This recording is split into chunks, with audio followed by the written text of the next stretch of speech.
Hello दोस्तों। तो देखिए, अगर आप पहले से ही जानते हैं कि हड़प्पा सभ्यता के बाद ऋग वैदिक पीरियड चालू होता है, मतलब वैदिक एज चालू हो जाती है। तो वहाँ पर हमने देखा कि हड़प्पा का डिक्लाइन हुआ, हड़प्पा सभ्यता की जो हड़प्पन सिविलाइजेशन थी उसका डिक्लाइन हुआ, उसका विघटन हुआ। जब उसके बाद वैदिक एज चालू होती है तो वहाँ पर जो आर्यंस होते हैं उनका जो रोल होता है वो बहुत ही ज़्यादा महत्वपूर्ण हो जाता है। अब हमें समझना ये है कि जो आर्यंस थे वो आए कहाँ से थे।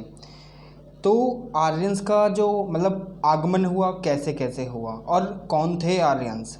तो इस वीडियो में हम इसी बात पे चर्चा करने वाले हैं कि आर्यंस कौन थे। तो चलिए वीडियो को चालू करते हैं। मैं हूं आपका दोस्त अरुण। तो देखिए, ये जो वीडियो रहने वाली है ये वैदिक एज यानी हिस्ट्री ऑप्शनल के ऊपर रहने वाली है। ये हम यहाँ पर हिस्ट्री ऑप्शनल के एक एक टॉपिक को, एक एक पहलू को डिटेल में विस्तार से समझेंगे। ठीक है, तो चलिए चालू करते हैं। देखिए, वैदिक एज दो पार्ट में डिवाइडेड है। एक तो पहली थी अर्ली वैदिक एज और दूसरी थी लेटर वैदिक एज। इन्हें हम लेटर वैदिक पीरियड और अर्ली वैदिक पीरियड भी कह सकते हैं। जो अर्ली वैदिक पीरियड है वो 1600 से 1000 बीसी तक चलता है। देखिए, जो डेटिंग सिस्टम है उसके रिगार्डिंग मैं ऑलरेडी एक वीडियो बना चुका हूँ। उसका जो लिंक है मैंने ऊपर आई बटन में दे रखा है। Then you can click on that link और आप उस वीडियो को देख सकते हैं कि डेटिंग सिस्टम आखिर जो हिस्ट्री का है वो किस तरीके से काम करता है, कैसे कैसे डेटिंग सिस्टम चलता है, डिक्लाइन और राइज कैसे कैसे होता, सारी चीज़ें मैंने उसमें विस्तार से बता रखी हैं। तो अर्ली वैदिक पीरियड जो था उसकी जो डेटिंग थी वो 1600 से 1000 बीसी तक थी। यहीं पर जो वेद जो था ना वो लिखा गया था। ठीक है, इसका जो ओनली जो सोर्स है वो है ऋग्वेदा। खाली जो सोर्स है इसका जो अर्ली वैदिक पीरियड का वो ऋग्वेदा है। और ये किसके द्वारा लिखा गया था? एक प्रिस्टली क्लास हुआ करती थी, मतलब एक ग्रुप ऑफ प्रिस्टली क्लास यानी ब्राह्मण हुआ करते थे जिन्होंने इस वेदा को लिखा था। आर्यंस ही थे वो पहले, मतलब लेटर आर्यंस थे। मैं आगे वीडियो में विस्तार से आपको इस चीज़ के बारे में समझाऊंगा। ठीक है, अब जो दूसरा जो फेज़ है वैदिक एज का वो है लेटर वैदिक पीरियड, जो कि 1000 से 600 बीसी तक जाती है। ठीक है, बिफोर क्राइस्ट।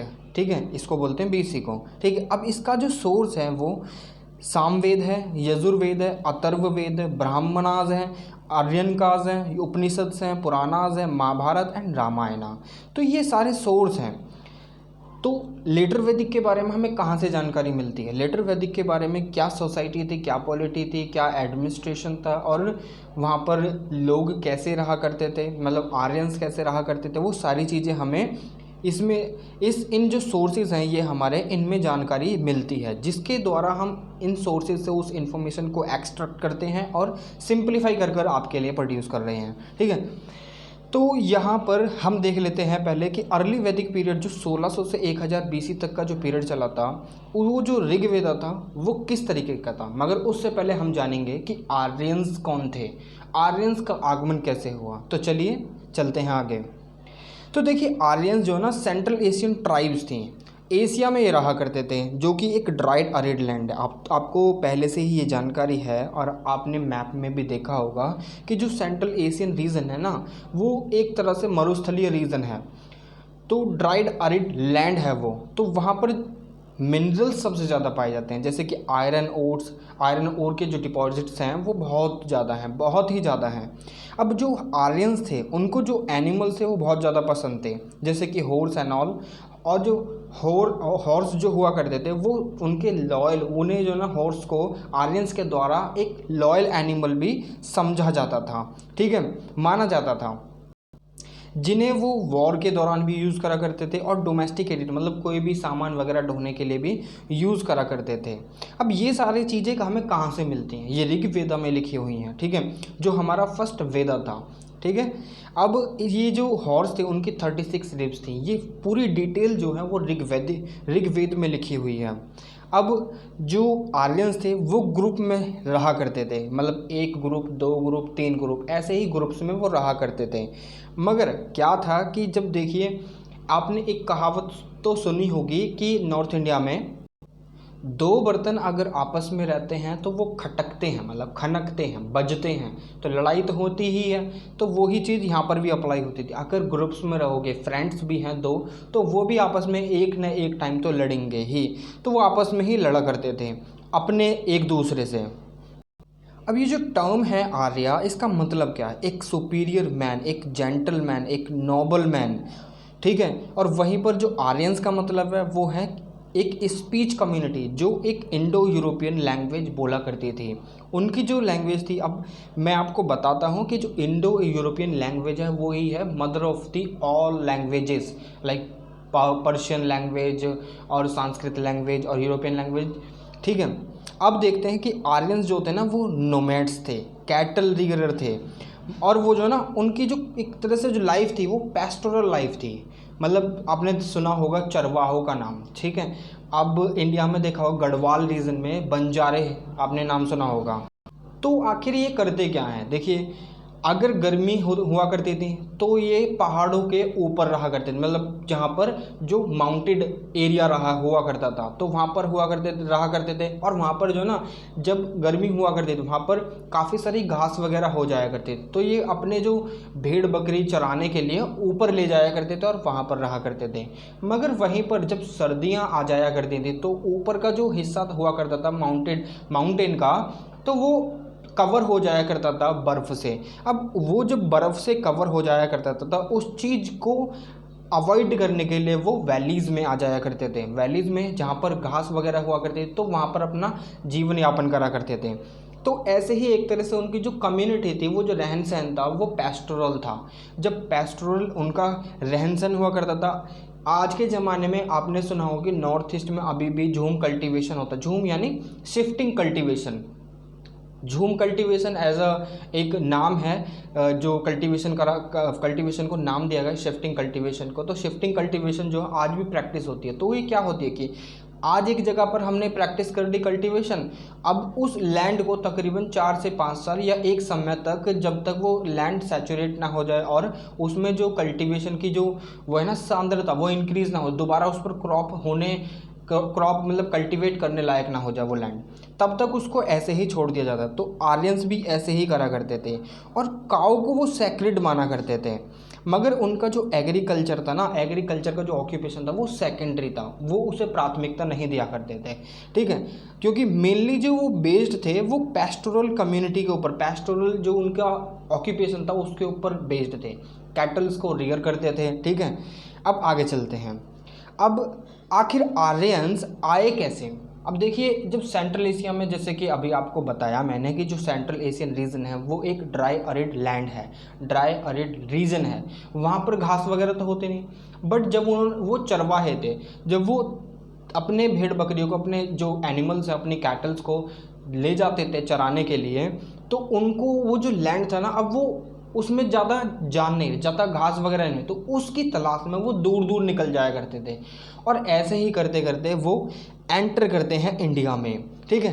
पास्चर लैंड की तलाश में वो एंटर कर जाते हैं इंडिया में। अब मैं आपको समझा देता हूँ कि आखिरकार आर्यंस आए कैसे और सेटल कैसे कैसे हुए। तो देखिए, मैंने यहाँ पर एक रफ ड्राइंग कर रखी है जिससे कि आपको ईजिली समझ में आ सके। तो यहाँ पर देखिए, मान लीजिए ये सेंट्रल एशियन रीजन है। अब यहाँ से जो ग्रुप हैं ABCDEFGH, ये सारे एंटर करते हैं यहाँ पर सप्त सिंधु रीजन पर, ठीक है। यहाँ पर ये सप्त सिंधु मतलब 7 रिवरों की जगह, 7 नदियों की जगह, ठीक है, 7 रिवर लैंड। तो यहाँ पर जब ये एंटर कर जाते हैं यहाँ पर इस जगह पर, तो इस जगह पर एंटर करने के बाद जो ABCDE, देखिए हड़प्पा सभ्यता की डिक्लाइन कैसे हुई। एक थ्योरी हड़प्पा सभ्यता की ये भी है, उसकी डिक्लाइन के पीछे के रीज़न ये भी है कि आर्यंस आए थे और आर्यंस ने उनसे फाइट करी। तो उस चीज़ को भी मैं समझाने वाला हूँ अभी, ठीक है। अब देखिए ABCDE जब यहाँ पर एंटर कर जाते हैं इस जगह पर H तक एंटर करते हैं, जो ABCD हैं वो तो यहीं रुक जाते हैं, मगर जो EFGH है ना वो ईरान और इराक की तरफ निकल जाते हैं घूमते घूमते, क्योंकि देखिए सारे ग्रुप एक जगह तो रुक नहीं सकते, अदरवाइज फाइट विल हैपन, ठीक है। अब जब यहाँ पर EFGH निकल गए ईरान की तरफ, तो यहाँ से जो इनके जो प्रोजेनी थे, उन्होंने आगे मूव करना चालू कर दिया। अब जी ऐसे ही आगे कर करके वो जर्मनी तक पहुंच गए।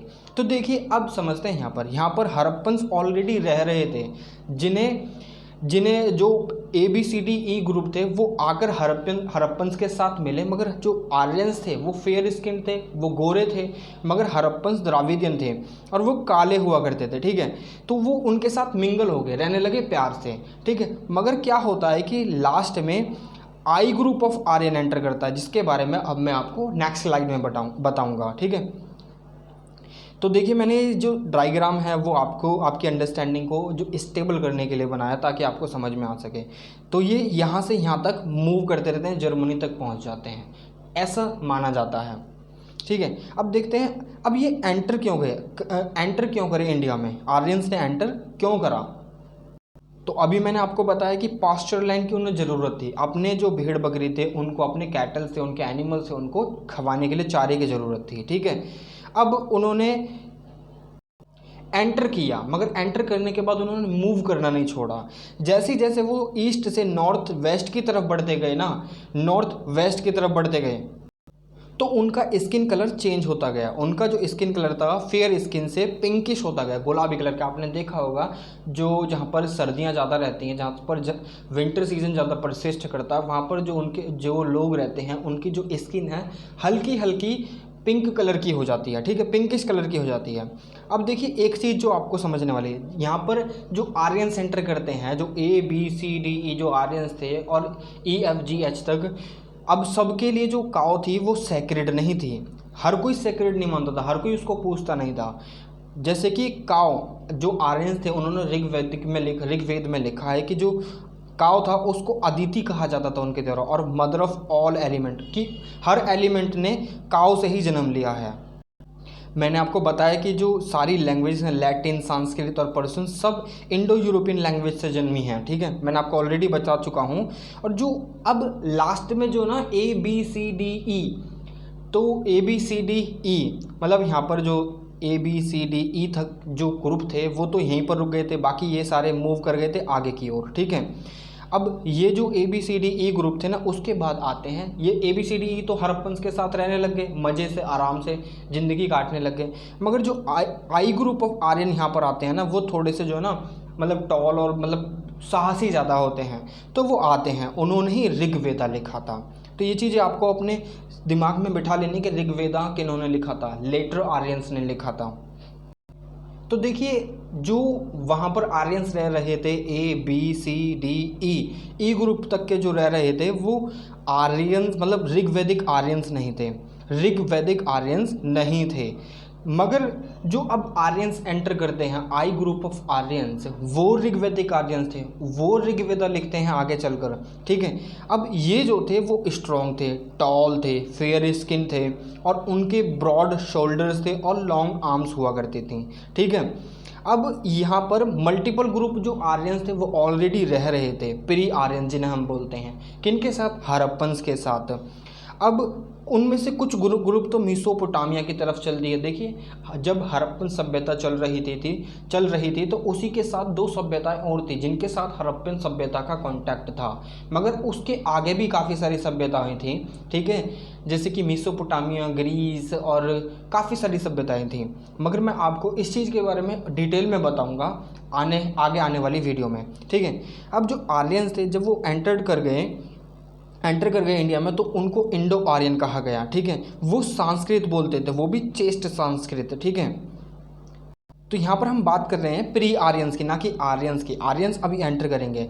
अब फ्यू मंथ्स के बाद क्या हुआ, एक पावरफुल ग्रुप एंटर करता है इंडिया में, जो आई ग्रुप ऑफ आर्यंस की मैं बात कर रहा था। यहाँ पर ये एंटर करते हैं और फाइट करना चालू कर देते हैं प्री आर्यंस और हड़प्पन से, जो हड़प्पन यहाँ पर रह रहे थे, और यहीं पर वो ऋग्वेदा लिखते हैं, ठीक है। और इनको ही कहा जाता है ऋग्वैदिक आर्यंस। अब जो हड़प्पन थे इनकी जो मतलब एक फ़ाइट हुई थी, उसका क्या नाम था और कैसे कैसे फ़ाइट हुई, तो वो सारी चीज़ें मैं आपको आने वाली वीडियो में बताऊंगा। आगे आने वाले वीडियो में। तो ये थी वीडियो आर्यंस के ऊपर। यहाँ से हमारी जर्नी चालू होती है हिस्ट्री ऑप्शनल की तरफ, ठीक है। तो आपको ये वीडियो कैसी लगी आप मुझे कमेंट बॉक्स में कमेंट कर ज़रूर बताइए, ठीक है। और भी कोई भी स्पेसिफिक टॉपिक पर अगर आपको वीडियो चाहिए then you can tell me in the comment box, I will make a separate video if you are not able to understand that topic, ठीक है। तो लाइक कीजिए वीडियो को, सब्सक्राइब कीजिए चैनल को और शेयर कीजिए अपने फ्रेंड्स के साथ। देखिए जो स्ट्रगल कर रहे हैं तो उन तक ये वीडियो ज़रूर पहुंचाइए, क्योंकि ये फ्री ऑफ कॉस्ट है, इसमें कोई भी आपको चार्जेस नहीं देने हैं। इवन ये जो मैं आपको लिख कर नोट्स वगैरह प्रोवाइड करा रहा हूँ, this is sufficient, except this you can read what, कि जो हमारी RS शर्मा की एक NCERT आती है वो आप रीड कर सकते हैं फॉर योर रेफरेंस से, ठीक है। आप उसे पढ़ सकते हैं ताकि एक स्टोरी लाइन बन जाए। बाकी स्टोरी की तरह तो मैं आपको पढ़ा ही रहा हूँ। तो इस वीडियो में आज के लिए इतना ही। Thank you for watching my video. एक और नई वीडियो में एक और नई इन्फॉर्मेशन के साथ, एक और चीज़ के साथ जिसमें काफ़ी सारी चीज़ें होंगी जानने के लिए, आपके लिए ज्ञान होगा बहुत सारा। फिर से मुलाकात होगी, तब तक के लिए